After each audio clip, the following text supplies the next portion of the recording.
So நிறைய பேரோட லைஃப்ல தான் இருக்கு. நிறைய பேர் ஆமாண்டா இருக்க சொல்லிட்டுறான்டா. நிறைய பேரோட தாட்ஸ் வந்து ஒன்று நோக்கி இருக்கும். இன்னைக்குமே இல்லாதமே இன்னைக்கு அதிகமாக தாட்ஸ் வந்து ஒன்று நோக்கி இருக்கும். இல்லை சீரியஸாக சொல்கிறேன். ஸோ ஒரு 100 பேராவது மினிமம் விஷ் பண்ணியிருப்பாங்க மனசார.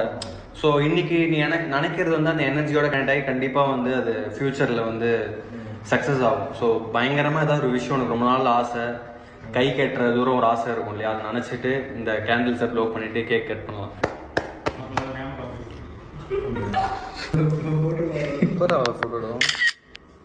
தேங்க்யூ. சூப்பர்ண்ணா. சும்மா ஏதாவது சொன்னாலே ரொம்ப அசிங்கப்பட்டுருவேன். ரொம்ப ஒரு மாதிரி எப்படி சொல்கிறது, ரொம்ப எம்பாரசிங்காக ஃபீல் பண்ணுவேன் சின்ன சின்ன விஷயத்துக்கு. பிக் பாஸ்ல ரீசெண்டா தான் டிக்கெட் டு ஃபினாலே டாஸ்க் நடந்துச்சு. அதுல கார்ல இருந்து சாண்ட்ராவை கமருதீன் அண்ட் பார்வதி 2 பேருமே தள்ளிவிட்டாங்க. இதை பார்த்து பலருமே இவங்க 2 பேத்துக்கும் கண்டிப்பா ரெட் கார்டு கொடுக்கணும்னு சொல்லிட்டு வந்தாங்க. அதே மாதிரி கமருதீன் அண்ட் பார்வதிக்கு ரெட் கார்டு கொடுத்து விஜய் சேதுபதி வெளியே அனுப்பினாரு.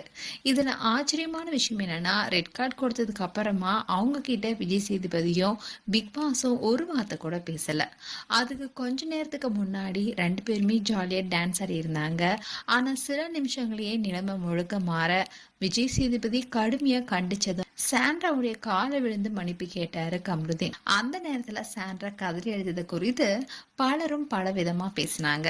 ஒரு பக்கம் சாண்ட்ராவுக்காக தான் இந்த ரெட் கார்டுன்னு பலரும் சொல்லிட்டு வராங்க. அதே மாதிரி இன்னொரு பக்கம் சாண்ட்ரா தொடர்ந்து அழுந்த ஆர்ப்பாட்டம் செய்யறது எல்லாமே நாடகம்னு இன்னொரு தரப்பும் சொல்லிட்டு வராங்க.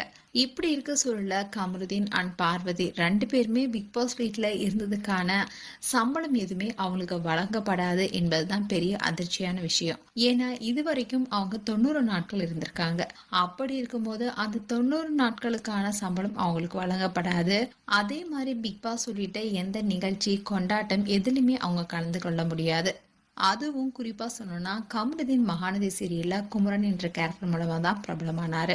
அந்த சீரியல் விட்டு குமரன் என்ற பேரை மாத்தி தான் யார் என்பதை நிரூபிக்கிறதுக்காக தான் கமருதீன் இந்த வீட்டுக்குள்ளேயே வந்தாரு. அப்படி இருந்த சொல்லதான் காதல், ரொமான்ஸ், தகாத வார்த்தை, தேவையில்லாத சில செயல்கள்னால அவருடைய பெயர் கொஞ்சம் கெடவே ஆரம்பிச்சது.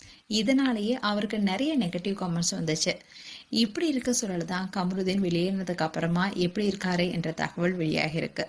அதாவது கமருதீனுடைய நண்பர்கள் வட்டாரத்தில் விசாரிக்கும் போது கமருதீன் ரொம்பவே மனம் முடிந்ததாகவும் ஒரு பொண்ணை உண்மையா காதலிச்சதாகவும் அண்ட் சாண்ட்ரா கிட்ட அவர் நடந்துகிட்ட விதத்தை நினைச்சு ரொம்பவே வருத்தத்துடன் இருக்கிறதாகவும், அதே சமயம் சாண்ட்ராவும் தன்னை பத்தி ரொம்ப இழிவா பேசினாங்க.